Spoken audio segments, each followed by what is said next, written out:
As everyone knows, Congress passed the new tax law just at the end of 2017.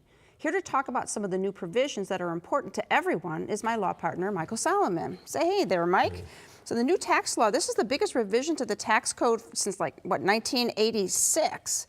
And we don't have time to go through all of it, of course. It's many, many pages, but hit some of the highlights. Well, before we do that, I want to talk about some of the things that didn't change because there was so much talk about what was going to change. Well, number one, for the 2017 tax year, the year that people will be filing their tax returns in a few months for 2017, the deduction for medical expenses, you had to exceed 10% of your adjusted gross income.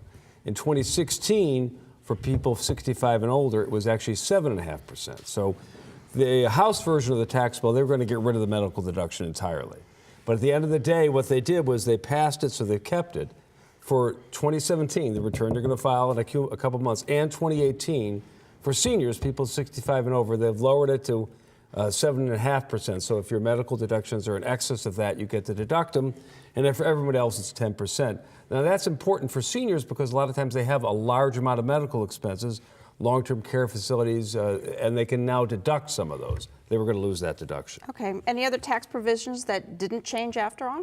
Yes. They got rid of the penalty tax for Obamacare, so that was a big change. But what they didn't get rid of, they said they were going to get rid of, is the tax, the 3.8% investment tax on people with incomes of more than $250,000 if they sell something, let's say capital gains or earn interest income.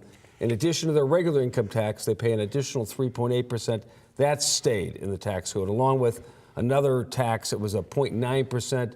If your salary was above $200,000, they added another employment tax on for certain people. Those were used to pay for Obamacare, and those still stay, even though some of Obamacare may have been changed. How about tax benefits with regard to housing? Okay, now there's a lot of talk about that. So let me talk about some of the things. They got rid of the home equity interest deduction. That was a big thing, and that's effective now in 2018.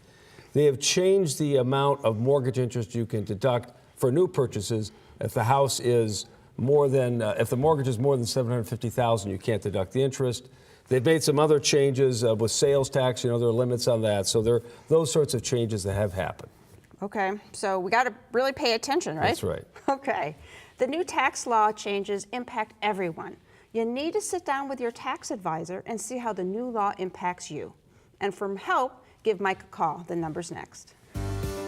Call Solomon, Steiner and Peck at 1-888-236-5173 for more information or to schedule a speaker for your organization. Or log on to www.ssnplaw.com. Thanks for joining us. Be sure and come back next week for more great advice. But until then, please remember to make the most of your golden opportunities. If you'd like to join our kitchen conversation, visit our website, www.goldenopportunities.tv. Like us on Facebook. Call us at 440-742-GO-TV or email us at kitchen@goldenopportunities.tv. We'd love to hear from you.